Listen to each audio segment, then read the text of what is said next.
Hey guys, how you doing? This is Manga, etc. and I'm here to bring the review for Tenmaku Cinema Manga Chapter 7. So we are here, we are in the school, we are filming with a short, and we have this little scene at the beginning actually where how we get a little bit of flashback and stuff that we already know about how Hajime, when he was younger, he was sick, and he was that's when he became the film buff that he is. And I guess that was thrown in there to I don't feel like we needed a reminder, but I feel like this is something that Hajime would have been thinking about at the moment, because this is how it started for him. First he was just a movie buff, now he's the movie creator kind of thing. So for the audience, that flashback may have not been necessary, but I guess from a narrative point of view, yes, he would have been thinking about that. But the reason why I brought it up is because I remember during the scene is that how we find out that Tenmaku wasn't able to sleep that night, and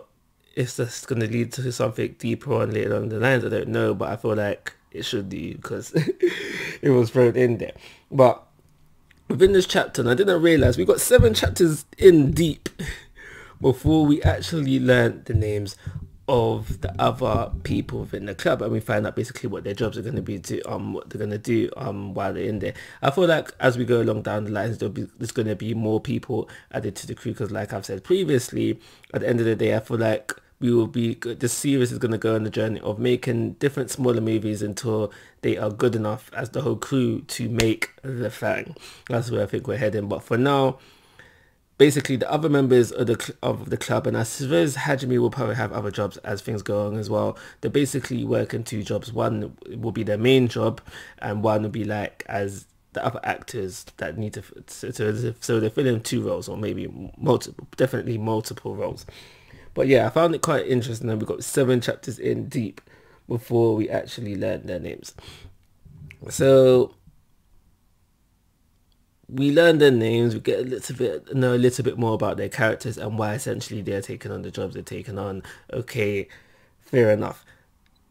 Like I said previously, the chapter was about filming all the scenes within the school, and as we're going on through this, we learn just how organized Hajime can be. It was this day at the beginning, when he was like to Tenmaku to dive, I remember everything kind of thing, even down to what he does while they're in the school, where he knows the schedule of the janitor and the blind spots of the teachers coming in and the students coming in as well. As Tenmaku says, that was good location scouting, so we see that from him. And yeah, it's good organization school, so we are learning a little bit more about Hajime. But I've said previously as things go on, that we probably will see improvement in his directing ability, because before previously he has been able to recognize others' artistic vision, but he's only previously started to develop his own artistic vision. The first time was the whole scene on the bridge with the rain, and second time is what he does with it, what he starts to do within this chapter, rather, because we see at the end of the day, when everything's supposedly all wrapped up, he has an idea for another shot rather, and at the end of the chapter they are working towards getting that shot. What else is there to talk about? Another thing I guess you can mention about this chapter, I keep going on about how the relationship between Kurai and Hajime, and how I want that to develop to a relationship kind of thing. And I've spoke about how they've done a lot of talking, more than I thought they would, but it's all been work based.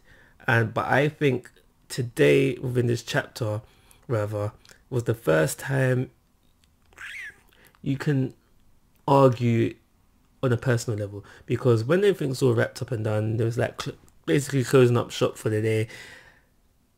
Only Kurai could see that Hajime wasn't done and that he had another shot in mind, and now she did that without really knowing him, and basically knew what he's thinking, but again without really knowing him. And so that takes personal knowing of someone to do that. So Could you say that's the start of them get to know each other on the personal level? I guess. But again, that kind of needs explanation. How did you know what I was thinking, girl? How did you know what I was thinking, girl? That could go back to working relationships where she could have seen that same shot as well, kind of thing. A thing I found funny about this chapter as well is his critical side, even criticizing himself. He's like, yeah, the acting was good in this situation, but minus 4,000 points for my, or 40,000, how many points it was for my film and kind of thing. So I found it slightly humorous within this occasion, but I could see that getting really, really annoying down the line if it keeps coming up. So I hope it's something that's not toned up too much. I hope they keep that thing mellow, because that could get annoying really, really quick. So that's everything I got to say about this chapter. I'm quite interested for the next chapter just to see how good this idea that Hajime had and see how it plays out, especially because they had to steal the janitor's like push trolley thing to get it. So I feel like obviously they will get the shot, but I feel like something, it's not going to be easy. It's not going to be easy. I feel like, I don't know, maybe the students start to come in, or just some other trouble on the line will occur, but at the end of the day they will get the shot. That's why I feel like we're going with the next chapter. So I feel like the next chapter will be more humorous, but we'll see. I'm going to give this chapter a 3-star rating, because also I think I forgot to mention it as well, is that we also do learn, this series is basically learning about filmmaking. So there will be lessons sprinkled in there all over the place, and I guess there's I think it was like 2 lessons that you learn for this day. Some of this you probably may already maybe common sense to you. In fact, I think like it depends on how deep of a think you are, because I kind of see these things as common sense. But okay, alright, cool. So the first thing that we learn is that how sometimes when it comes to making a movie, sometimes the location may not fit the actual location that it actually is in. The example within the series was given about the Promised Neverland, the live action adaptation to it, where the inside of I think it was a castle that they filmed, doesn't match the outer. So yeah, it was different location for both, kind of thing. So I feel like that's kind of common knowledge, but maybe you don't know that, because sometimes a film might say it's in London, filming in this XY location, but it was actually filmed somewhere else, kind of thing. That kind of thing happens a lot. So I feel like that should be common knowledge, but maybe it's not.